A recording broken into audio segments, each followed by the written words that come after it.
Fields grow anew with the spring of life. In this sheath of truth will I wrap myself tight. The landscape it goes for miles. The myths of old, they breathe in me life.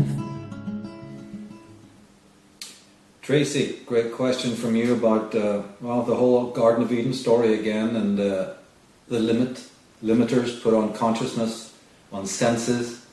You know, we've got a very evocative story in Genesis in one level.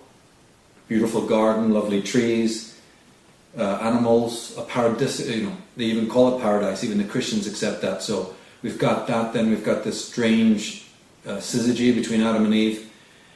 You know, but if you actually think objectively about it, lots of symbols could have been chosen. Why trees? Why an apple?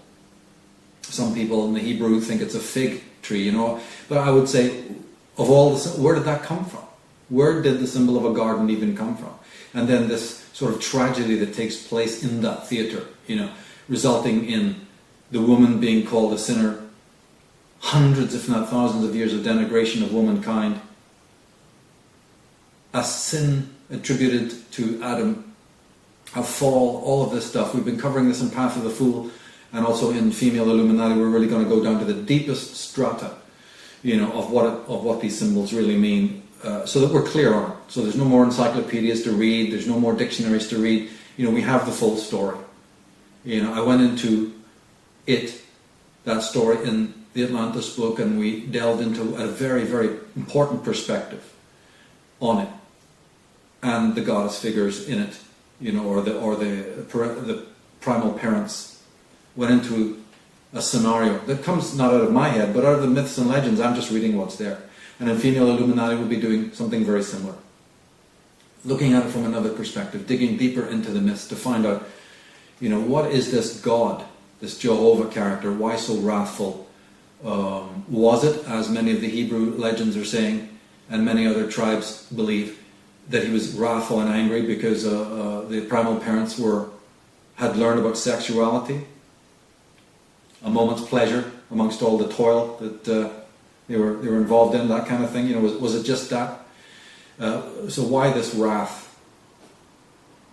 But anyone who's done any homework at all into symbolism realizes that these are just allegories. These are just, you know, you're talking about a tree here and a fruit there. This is allegorical. This didn't actually happen in a physical place. We've got to understand that. And maybe, as I say in the Atlantis book, we're not even dealing with individuals. We're dealing with races, groups of people. So when you're talking about Cain and Abel, or Eve and Lilith and Adam, are we talking about individuals? Or the Sumerian legends aren't talking about individuals. They're very clear that it's a race. The Maya books, prophetic books, say it's a race. There's other legends that make it clear. Well, Elohim, the biblical scholars know that Elohim is a multiplicity. So Jehovah, Elohim, Jehovah, they still think is an individual. We'll be showing that that's not true. But they do accept that your Elohim is a plurality. Well, hello. Why are people getting up into my face then when I talk about other pluralities, that the Adams and the Eves is a race? It makes more sense to think of them as such, you see. But both of these beings suffered. And as you say in your question, yeah, there was a splitting.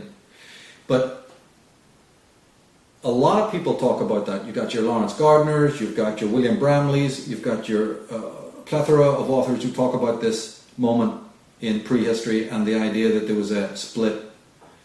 I don't think they talk about it in as much detail as I do when they're talking about, you know, a split in consciousness.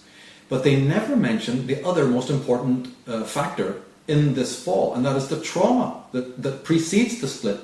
You know, I make that the center of my work, and therefore my work is distinguished by that, because talking about a split, and talking about the split between Adam and Eve, and God and man, and then the splits between man and his own consciousness. Why are we leaving out the trauma?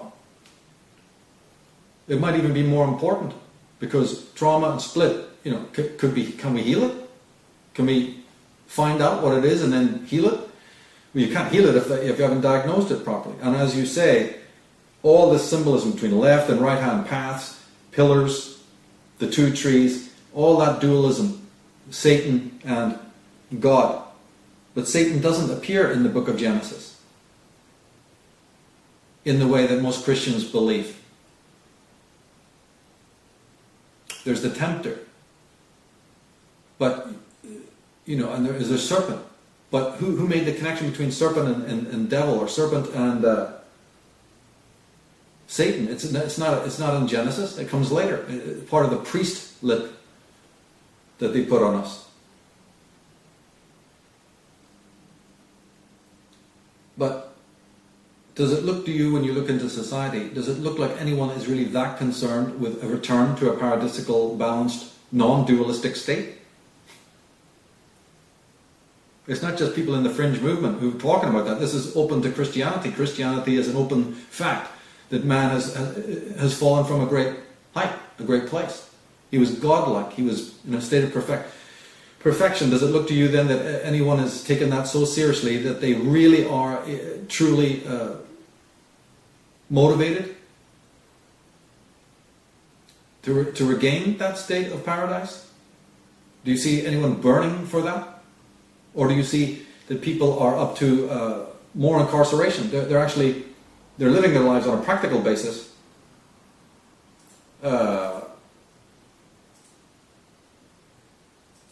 As if they like to be incarcerated in the cities. Can you think of anything more toxic than a city? I can't.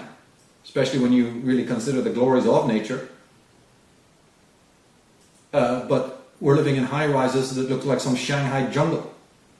There's not even an attempt in our world to merge, with nature or design architecture that even looks natural or organic. In fact, it's quite the reverse. Cold, sterile, concrete and steel. So what's going on? That's just a reflection of consciousness, isn't it? Are the teachers of our world teaching the kids aright? And that's even if we suppose that they were teaching them right at one point. That's open to debate. But are they teaching them right now?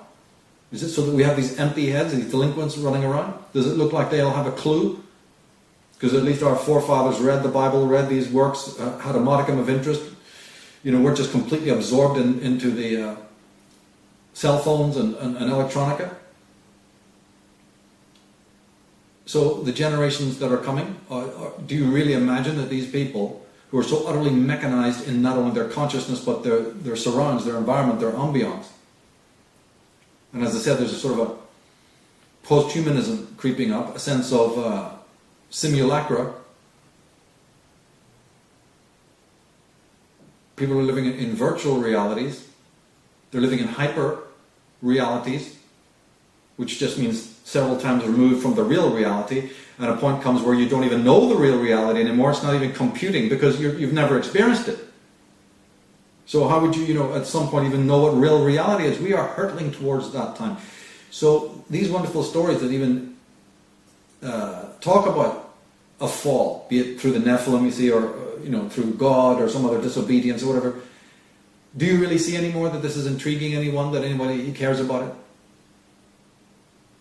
it? Anyone is profoundly aware that there may be elements of truth to this, so that at least they can start searching their consciousness, as my work always emphasizes, to seek for within ourselves about that trauma, what can be done about it. Because I believe there is things you can do about it. In fact, there was a whole tradition, the goddess tradition at one point.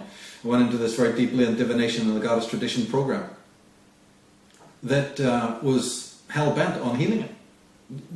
In the Atlantis book I talk about the Lemurian priestesses.